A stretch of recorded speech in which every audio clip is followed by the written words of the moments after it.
Lizzie Borden took an axe, gave her mother 40 whacks. Then when she saw what she had done, she gave her father 41.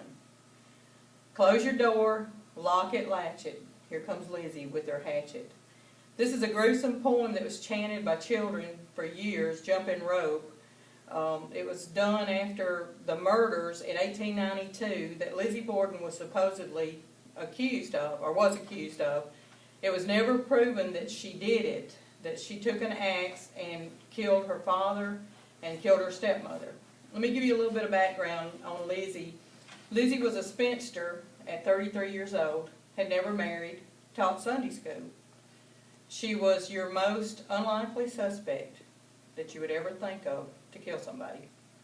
But they were never able to find anybody else that they could prove did it. And they could not prove that Lizzie did it. One of the reasons that they couldn't prove this was because they did not have DNA then. They had several things that they could show that why they thought she did it. The day that the murders happened in Fall River, Massachusetts, it was in 1892, Lizzie was downstairs and her family had a maid. Her father's name was Andrew and her mother's name was Abby. This was her stepmother.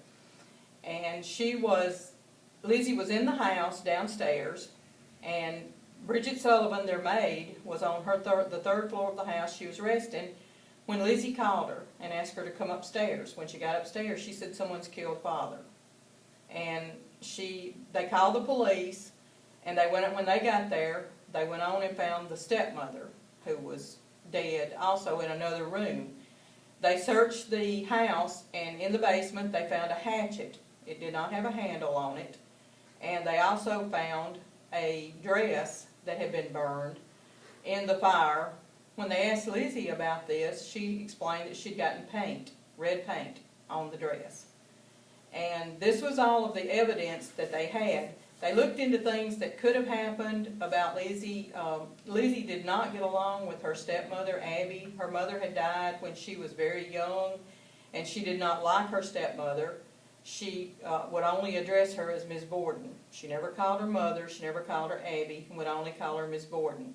That was one of the things that when they started talking to people about, that people mentioned. They also looked around and could find no one that had seen anything, but they did arrest Lizzie, and they took her into jail, and they held her until the grand jury heard the evidence. They actually arrested her in August of that year, and then in November the grand jury indicted her, and the trial was held the following June, and the prosecutors, the only evidence that they could present was the axe with no handle, and they didn't know that they could or couldn't do anything with the dress. They only were going by what Bridget Sullivan had told them. They did, at the trial, introduce the victim's skull into evidence to supposedly shock the jury. They had exhumed them and just brought the skulls, and it was such a traumatic experience, supposedly, for Lizzie, she fainted at the trial. And in spite of all of the evidence that they had, which then they thought was a lot, which now is not a lot, Lizzie was acquitted. It actually took them 5 minutes to acquit her, but they stayed in the jury room for an hour and a half because they didn't want to make it look like they had acquitted her that fast. The jury was 12 men. Supposedly they thought that the 12 men could not believe that a Sunday school teaching spinster could do something like that. Now, had they had DNA today, if we could go back and had this crime committed today and use the technology that we have today, they probably would have found out that Lizzie actually did do this.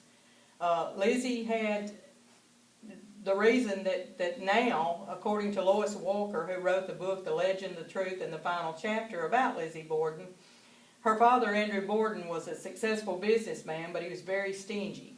He had a lot of money, but they didn't even have running water or a bathroom in the house. He was so stingy. Miss Borden did not like her stepmother. Their relationship was very strained.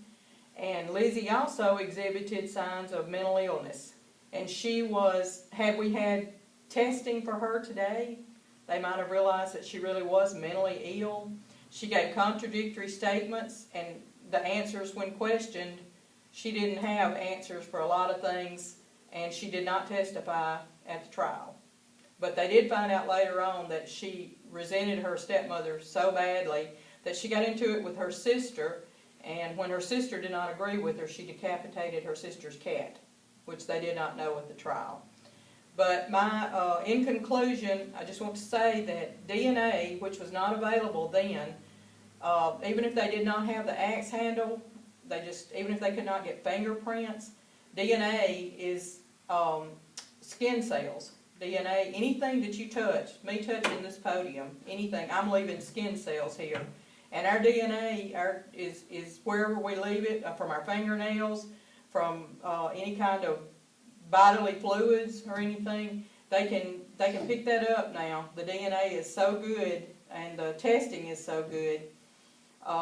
They could have probably tested and found blood residue on the axe itself without the handle. They probably could have got scraps from the stove.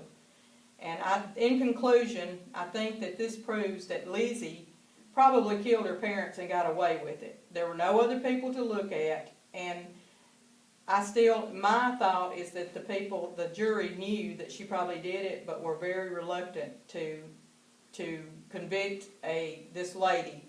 But Lizzie did. She lived the rest of her life. She died when she was 66 years old, and that was in 1927 at the age of 66. She still lived in the town of Fall River, Massachusetts. You would have thought she would become a recluse. She did not. She attended church. She went out into the public, and she lived her life. So I think Lizzie was a murderer, and she got away with it. Thank you.